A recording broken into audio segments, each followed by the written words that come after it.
I was recommended Mistborn and The Way of Kings by my uncle when I was about 14 or 15, I think. And I remember I went to the bookstore, Barnes& and Noble, ended up picking up The Way of Kings, and didn't read it or touch it for several years afterwards.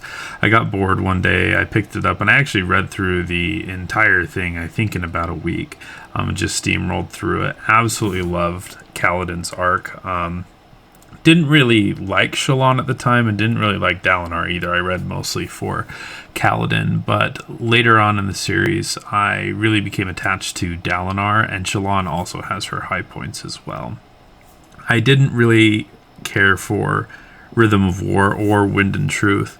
I thought Rhythm of War was really hard to get through. The time skip at the beginning of Rhythm of War really jarred me, and it felt like there was some character moments that happened off screen that I wasn't a fan of. The biggest one being that Kaladin now freezes up every time he sees Moash. And he kind of gets that in Oathbringer when he watches the Singers and the town guard fight each other, and they're killing each other, and Kaladin just freezes up and stops, and he can't deal with it. So I know that Brandon Sanderson foreshadowed that moment. I just wasn't a huge fan of it.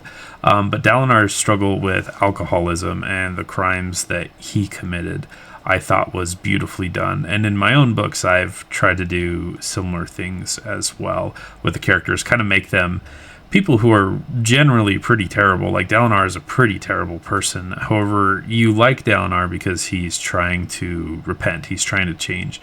And I think that's what makes him such a great character, is that he is aware of his flaws. He is aware of what an awful person he is.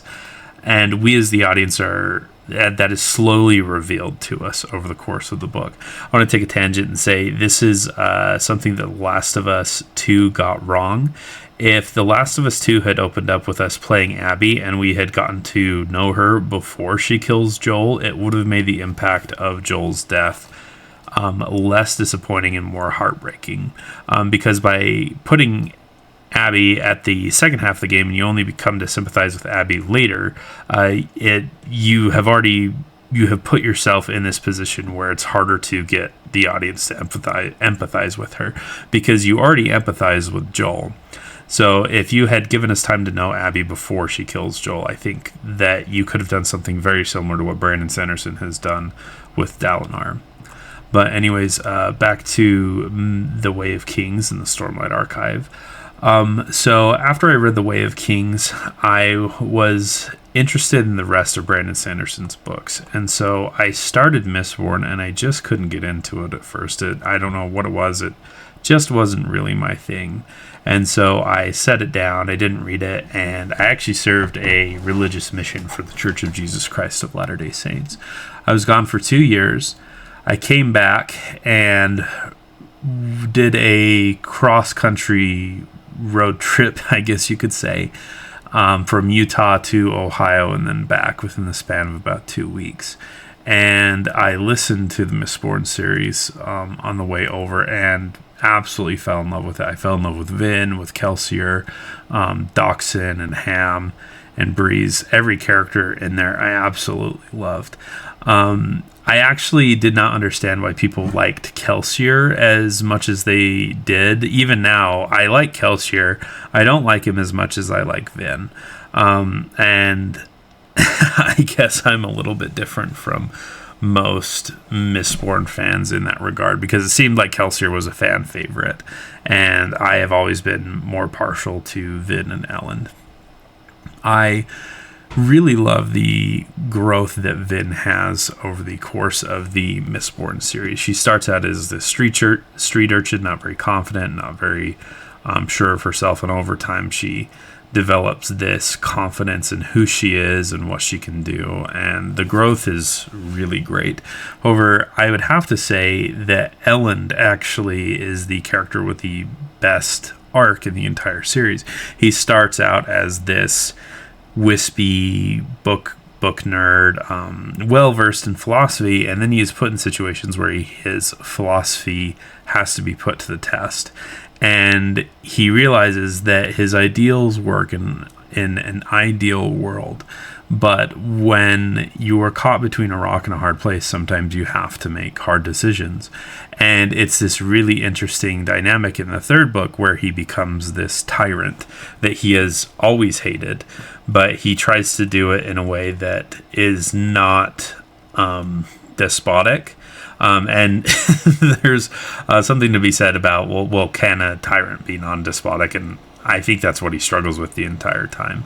There's some really poignant moments in the books. One of my favorites is when, in number 3, when Elend kind of is alone and Preservation comes to speak with him. Preservation uses the last of his energy to try and give Elend courage. And I love the part where Elend is trying to ask him questions. He's figuring out how to talk to him, and Elend says, can we beat this thing that we are fighting against? Can we beat Ruin? And Preservation is very hesitant. He kind of gives a hesitant nod, and that's enough for Elend to keep moving forward. I really love the moment when Vin watches Elend die. Marsh kills Elend, and she goes over to his body as a god because she now holds Preservation's power, and she's just able to kind of be with him one final time. Like, it's almost a moment of preparation for her where she proceeds to get ready to kill Ruin and sacrifice herself to do so. I don't really like the speech she gives Ruin when she's kind of pressing their two powers against each other to cancel them out and kill both of them. I think it's a little bit cheesy. But in the moment, the first time I read it, I was like, oh, this is awesome. On rereads, I've been like, I probably would have cut this down, being a writer myself. I know what Brandon Sanderson was going for. It's kind of like the rule of cool. Like, it's been this emotional build-up to the trilogy. I just like things to be a little bit more subtle and realistic in my heroic monologues that I give my characters.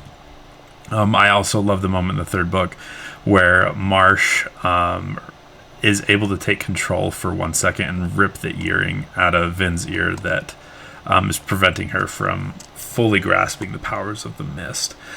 I think that's a wonderful build-up that was worked to the entire trilogy. It is some masterful foreshadowing by Brandon Sanderson. I didn't catch it the first time I read the series. My wife did, though, and so I was pretty impressed with that. It took me years to convince her to read it, and it actually took her years to read it because she'd read a book 1 year and then just completely ignore it on another year.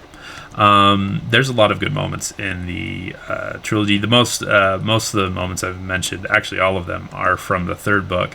The great moments in book 2, when the Koloss attack the city at the end, and everybody has to kind of perform the roles that Kelsier gave them, and they're all failing at them. Like Clubs can't defend the city. Breeze, he kind of breaks mentally and has a breakdown watching the people get killed. Doxson actually dies. Tindwyl dies, and Sazed, that leaves Sazed with a crisis of faith. In book 1, just the relationship between Vin and Kelsier, where he kind of becomes her father figure, and the two become closer, and she has to learn how to say goodbye, and she feels betrayed because he knew he was going to sacrifice himself, and he was just kind of counting on them to finish everything. I also love Kelsier's kind of motivation. He's motivated out of revenge for his dead wife, and she's present in Kelsier throughout the book, but she's not mentioned very often. Like, it's always like a motivation in the back of his mind, and you get to see the dream that she had fulfilled at the end of the trilogy. Brandon Sanderson has talked about making a movie of Mistborn, and that when he does, he wants to change the gender of one of the crew. I think the only one who you could really change is Doxson, and I just don't know if I'm a fan of that. And I'll give my reasonings here. So you can't change Breeze or Spook or Ham or Clubs. You can't change Breeze because he marries Alrian. And then you can't change Spook because he marries Beldre. And those are two characters that are really important to their romance interests, are important to their plot arcs as a whole. Ham doesn't make sense because he is a general in the Lord Ruler's army. And like there are differences between men and women. It wouldn't make sense for Clubs to be this grizzled war veteran as a woman in a society like the one in Mistborn. Maybe you could get away with if there were a character like Clubs in the sequel series, Wax and Wayne. You could do that, but you can't do that here because the gender differences are still very present unless you are a Mistborn, in which case all bets are off. And you can't change sorry. That was reference towards Clubs. You can't change Clubs because he's a general. You can't change Ham for the same reason. Like, he's a soldier and he's also a thug. And so he's going to be acting a lot stronger at parts than he otherwise normally would be. Him being a thug allows him to keep up with the other soldiers. And if you were to make him a woman, it would make it more obvious that he was using allomancy. So I don't think that I don't think that's a very good idea. Which leaves only Doxin, but I think that changing Doxin to a woman would significantly ruin the relationship that he has with Kelsier, because Doxin already has enough angst with Kelsier, kind of trying to rein him in. And if you do that, if you make him a woman, it suddenly adds this love triangle thing that does nothing for the story. It does nothing for Kelsier's character. It does nothing for Doxin's. I actually think it ruins the relationship between Kelsier and Mari, because if you put this love triangle in, then Kelsier is probably going to be having sex with Doxin later on, and I feel like that cheapens Mari's sacrifice and cheapens Kelsier's motivation to change the world for her. But those are just my opinions. These are just some ramblings about Mistborn. If you guys haven't read it, the prose is kind of average. The ideas are fantastic. The characters are fantastic, in my opinion. I've talked to quite a few people who don't like it because they can't get over how the prose is pretty average. I think that the characters and the plot and the magic system more than make up for that. If you haven't read Mistborn, I highly recommend giving it a read and maybe taking some time to get through the trilogy. It's actually my favorite trilogy of all time in written format. Lord of the Rings is my second favorite. I think Lord of the Rings is objectively, it has better characters, it has better plot, it's got stronger themes. Like, objectively Lord of the Rings is better, but there's just something about Mistborn that I love, and just can't seem to put Lord of the Rings above it for some reason. So anyways, what are you guys' thoughts? If you like Mistborn, leave a comment. If you don't, let me know why. I'd love to hear your thoughts.